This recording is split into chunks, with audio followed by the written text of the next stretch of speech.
au cœur de la parole, pour découvrir les textes de la Bible. Évangile de Jean, chapitre 20.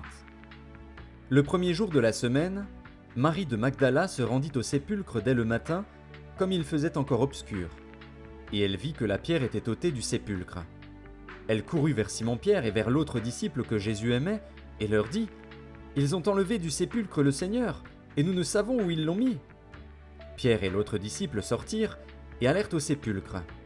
Ils couraient tous deux ensemble. Mais l'autre disciple courut plus vite que Pierre et arriva le premier au sépulcre. S'étant baissé, il vit les bandes qui étaient à terre, cependant il n'entra pas. Simon-Pierre, qui le suivait, arriva et entra dans le sépulcre. Il vit les bandes qui étaient à terre et le linge qu'on avait mis sur la tête de Jésus, non pas avec les bandes, mais plié dans un lieu à part. Alors l'autre disciple, qui était arrivé le premier au sépulcre, entra aussi, et il vit et il crut, car il ne comprenait pas encore que, selon l'Écriture, Jésus devait ressusciter des morts. Et les disciples s'en retournèrent chez eux. Cependant Marie se tenait dehors près du sépulcre et pleurait. Comme elle pleurait, elle se baissa pour regarder dans le sépulcre. Et elle vit deux anges vêtus de blanc, assis à la place où avait été couché le corps de Jésus, l'un à la tête, l'autre aux pieds. Ils lui dirent : « Femme, pourquoi pleures-tu » Elle leur répondit : « Parce qu'ils ont enlevé mon Seigneur, et je ne sais où ils l'ont mis. » En disant cela, elle se retourna, et elle vit Jésus debout, mais elle ne savait pas que c'était Jésus. Jésus lui dit : « Femme, pourquoi pleures-tu ?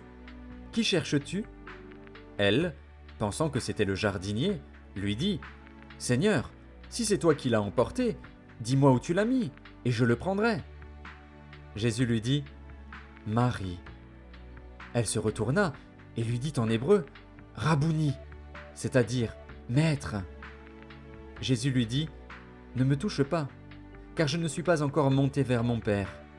Mais va trouver mes frères, et dis-leur que je monte vers mon Père et votre Père, vers mon Dieu et votre Dieu. » Marie de Magdala alla annoncer aux disciples qu'elle avait vu le Seigneur et qu'il lui avait dit ces choses.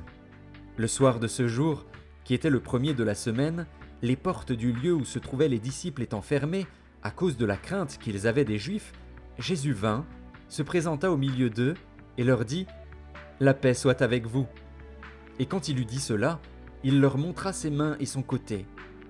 Les disciples furent dans la joie en voyant le Seigneur. Jésus leur dit de nouveau : « La paix soit avec vous. Comme le Père m'a envoyé, moi aussi je vous envoie. » Après ces paroles, il souffla sur eux et leur dit : « Recevez le Saint-Esprit. Ceux à qui vous pardonnerez les péchés, ils leur seront pardonnés, et ceux à qui vous les retiendrez, ils leur seront retenus. » Thomas, appelé Didyme, l'un des 12, n'était pas avec eux lorsque Jésus vint. Les autres disciples lui dirent donc : « Nous avons vu le Seigneur. » Mais il leur dit : « Si je ne vois dans ses mains la marque des clous, et si je ne mets mon doigt dans la marque des clous, et si je ne mets ma main dans son côté, je ne croirai point. » 8 jours après, les disciples de Jésus étaient de nouveau dans la maison, et Thomas se trouvait avec eux. Jésus vint, les portes étant fermées, se présenta au milieu d'eux et dit : « La paix soit avec vous. » Puis il dit à Thomas : « Avance ici ton doigt, et regarde mes mains. Avance aussi ta main, et mets-la dans mon côté, et ne sois pas incrédule, mais crois. » Thomas lui répondit : « Mon Seigneur et mon Dieu. » Jésus lui dit : « Parce que tu m'as vu, tu as cru.